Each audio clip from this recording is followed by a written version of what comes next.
They didn't come for your heart. They came for the doorway, for the access pass, for the open hands that never asked too many questions.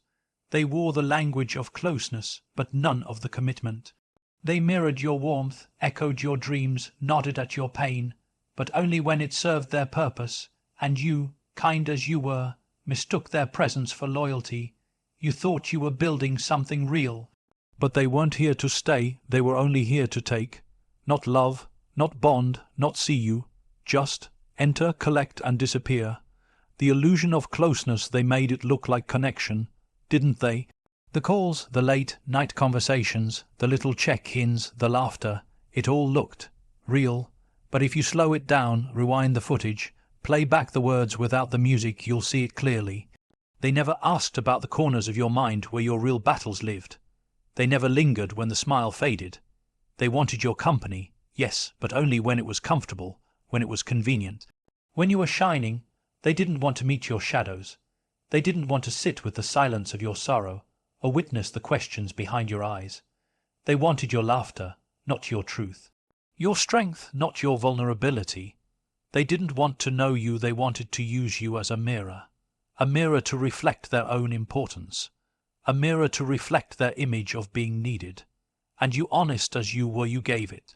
You gave time, you gave space, you opened the door to people who never intended to stay, only to visit, and in your kindness, you confused presence with depth.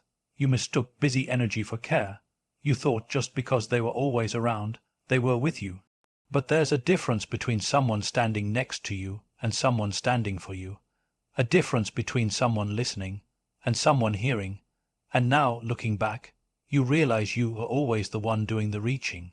The one holding the line. You brought the depth, and they brought the performance. You built the bridge, and they crossed it without ever asking where it led. Because they didn't care about the destination. They weren't here to meet your soul. They were just passing through your light, borrowing your warmth for the cold seasons of their lives. And when the weather changed, when their sky cleared, when they didn't need your fire anymore, they vanished. Quietly, painlessly, like you were a chapter they outgrew. But this is the truth you must swallow. It wasn't closeness, it was access, and there's a world of difference. Closeness is mutual. Access is selfish. Closeness sits with you when the applause stops. Access disappears the moment you stop performing.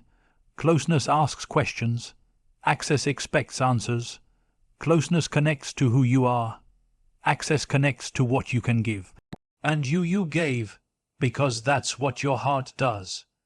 But not everyone is meant to be trusted with that kind of gift. Not everyone is ready for connection. Some only want the illusion, the comfort of being near you, without the courage to truly know you.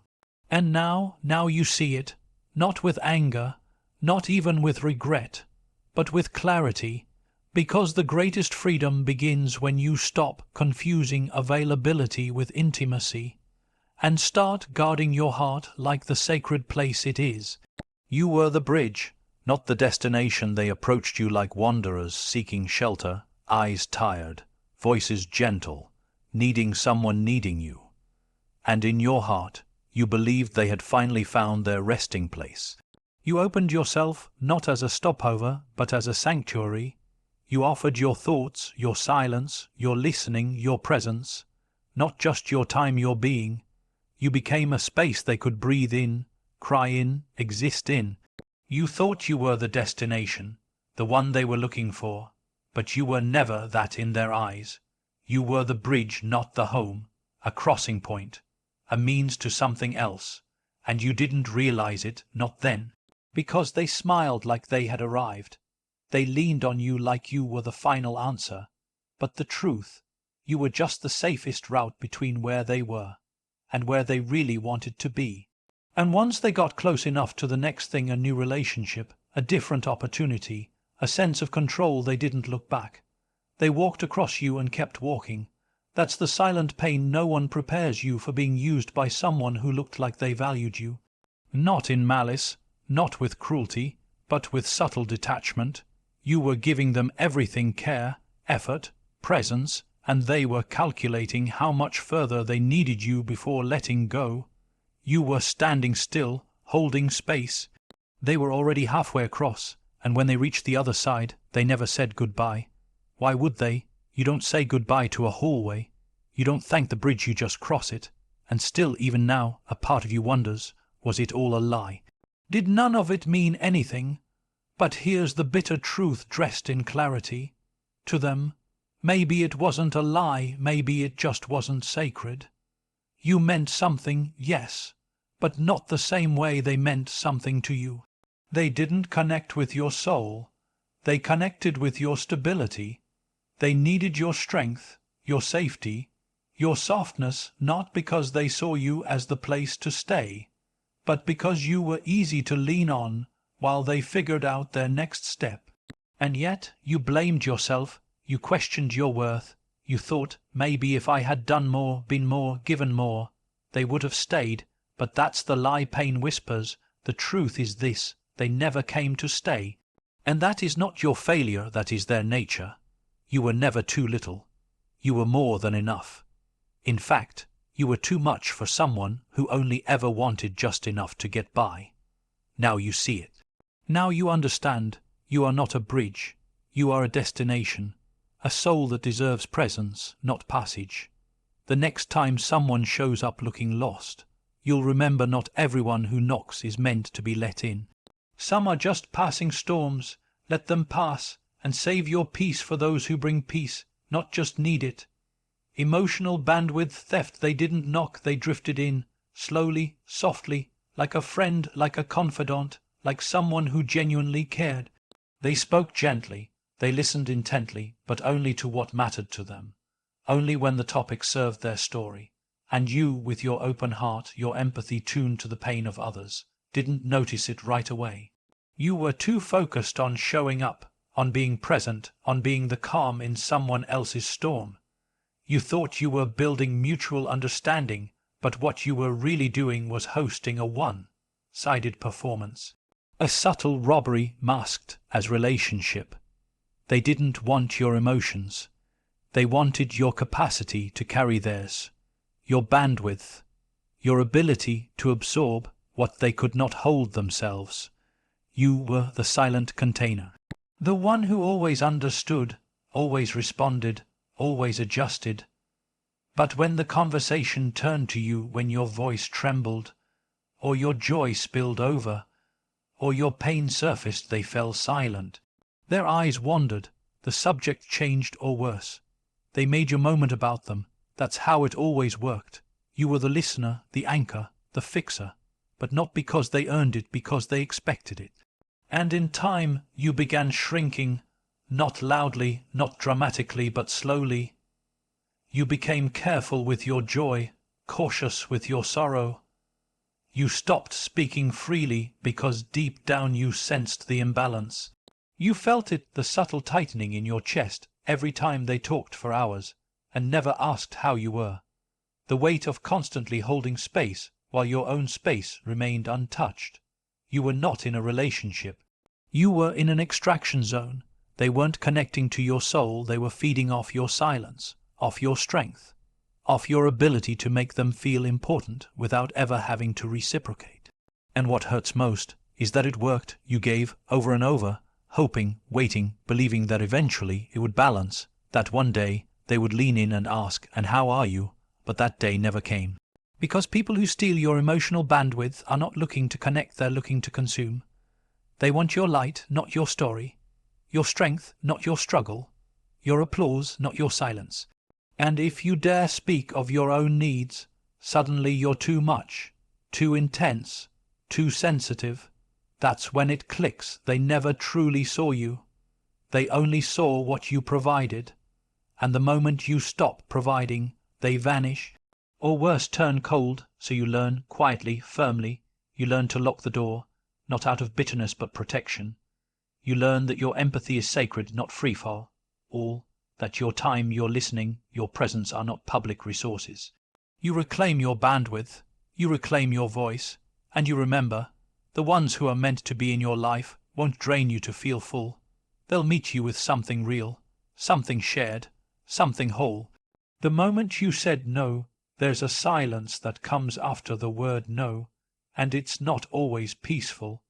It's the kind of silence that reveals what applause once covered. The moment you said it, no, I can't do this anymore. No, I need space. No, I'm not available for that today. Everything shifted. Not just their tone, but their energy, their warmth cooled, their patience vanished, their support withered in an instant. And it's there, in that sudden absence, you realize they were never connected to you. They were connected to your compliance. As long as you were agreeable, accessible, and endlessly giving, everything felt fine. But the moment you stepped out of character, the role they quietly cast you in, the mask fell off. That's when it stopped feeling like connection and started looking like control. You thought boundaries would be respected. You thought if you explained yourself gently, kindly, honestly, they would understand. But they didn't want understanding. They wanted obedience. Not because they were evil, not because they wore a villain's face, but because your yes made their world easier. And anything that threatened that comfort was suddenly labeled as distance, rudeness, selfishness. But let's be clear, you weren't selfish. You were healing, you were growing. You were trying to reclaim the pieces of yourself you had given away too freely. And for people who only valued you for what you offered, your healing was inconvenient. Your boundaries were offensive. Your silence was betrayal. But that says nothing about your heart and everything about theirs. They didn't leave because you changed. They left because you stopped serving the version of you that made their life easier. And that's what hurts, doesn't it? That after all the presents you gave, all the times you showed up when you had nothing left, they couldn't handle a single moment of you needing something back. One boundary, and it was over. One moment of truth, and they vanished, or worse, turned it against you. As if protecting your own soul was a crime. As if choosing peace over performance meant you didn't care. But you did care. That was the whole point. You cared deeply, too deeply for too long, without asking for anything in return. And when you finally did, they proved they were never really with you, only near you. But here's where your power begins. Not in the silence that followed the no, but in the strength it took to say it. Because boundaries don't ruin real connections, they reveal false ones. And you've seen it now, felt it, survived it. You know that anyone who walks away because you honored your truth was never here for connection. They were here for access to your time, your energy, your availability, not your essence. And the next time you say no, you'll say it not with fear but with wisdom, because connection respects boundaries. Access resents them, and you're no longer afraid of losing people who were never really holding your hand. Reclaiming the gate, there comes a moment quiet, not loud, when something inside you clicks. Not in anger, not in revenge, but in realization. You stop opening the gate so freely. You stop mistaking attention for affection, proximity for partnership, and persistence for loyalty. You begin to see it clearly now. Not everyone who knocks should be let in. Some knock only because the light is on, because your warmth is evident, because your soul is soft, and your presence feels safe. But that doesn't mean they're worthy of what's inside. That doesn't mean they've come with respect, or care, or depth. Some come with empty hands and big expectations. Some come with their own emptiness, hoping you'll fill it. Some don't even come for you at all, they come for what surrounds you, your peace, your strength, your reputation, your silence that listens, your heart that gives without tally. They come for access, and for a long time you gave it, willingly, thinking love was openness, thinking kindness meant availability, thinking being good meant being open to everyone. But now you know better, because connection requires discernment. You are not a hallway. You are not a door left open to the wind and the wandering. You are a home, a sacred space, and not everyone deserves a key. Not everyone should be trusted with your peace. And the ones who do, they won't mind waiting. They won't force their way in. They won't manipulate your kindness or guilt, trip your boundaries. Real connection doesn't rush. It doesn't demand. It respects the gate and honors the process of being allowed in. But the rest, the ones who wanted shortcuts into your life, who sulked when you said no, who turned cold the moment you stepped back, they were never building with you. They were extracting, borrowing your presence like a resource, treating your attention like a transaction. And now, finally, you're done renting out your soul to people who never intended to stay. This is where it turns. Not because you've hardened, but because you've healed. You're no longer afraid to disappoint those who were only pleased when you were losing yourself. You're no longer sacrificing your own peace just to keep someone around. You've learned that not everyone is entitled to your energy. Not everyone is meant to sit at your table. And that's not cold, that's wisdom. You are still kind, still loving, still open, but not without intention. Not without awareness. You don't slam the gate shut. You simply hold it with a steady hand now.